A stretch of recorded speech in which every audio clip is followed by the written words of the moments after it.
laïque en mission ecclésiale depuis 2001, Marie-Hélène Jachet occupe actuellement la fonction d'aumônier du centre hospitalier universitaire de Bicêtre.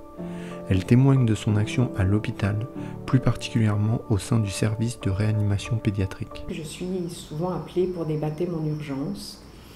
Alors à la demande des familles, mais relayée par les soignants. Soit c'est les soignants qui proposent aux familles un accompagnement spirituel.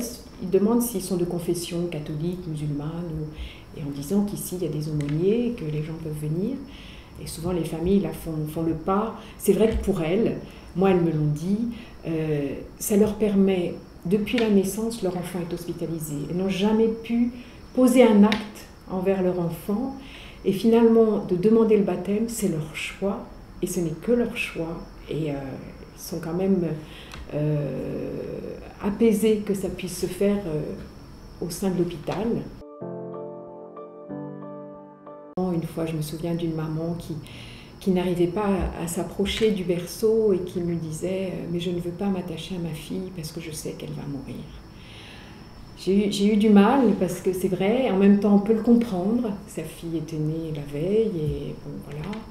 Et j'ai admiré aussi l'attitude de l'infirmière après, parce qu'une fois le baptême célébré, bon, souvent je laisse la famille, je leur dis je vous laisse dans l'intimité, mais sachez que je suis à votre disposition si vous avez besoin.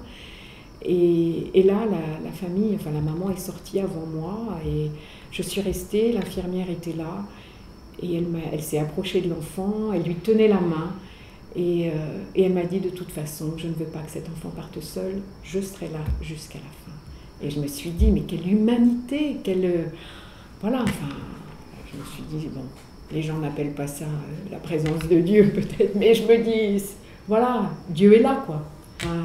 Voilà, et dans notre humanité, il est vraiment présent. Moi, je suis témoin vraiment de résurrection, de gestes, de signes de sa présence. Je dis, j'ai jamais fait autant, je crois, l'expérience de la présence de Dieu qu'à l'hôpital. J'ai de la joie à être ici, même si ça peut paraître incongru ou décalé peut-être par rapport à ce qui se vit là. Mais peut-être cette joie, c'est une certaine sérénité, quoi.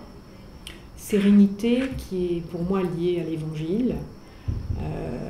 Voilà, je suis très habitée par certains passages de l'Évangile, dans l'aveugle, là, quand Jésus lui dit « Que veux-tu que je fasse pour toi ?» Moi, quand j'arrive auprès d'une famille, c'est cette phrase-là que j'ai en tête aussi. Je ne suis pas là pour apporter quoi que ce soit, mais voilà, je vais rencontrer cette famille. Qu'est-ce qu'elle veut finalement ? Parce que, voilà, parfois c'est pas très formulé, mais une présence, une écoute qui est parfois silencieuse, mais même si de l'extérieur on peut se dire que ça sert à rien, en fait, ça a du sens parce que justement, on est là, enfin, la personne compte, hein, et du coup, le sens que ça a, c'est qu'on n'abandonne pas les plus vulnérables au moment où tout va mal, quoi.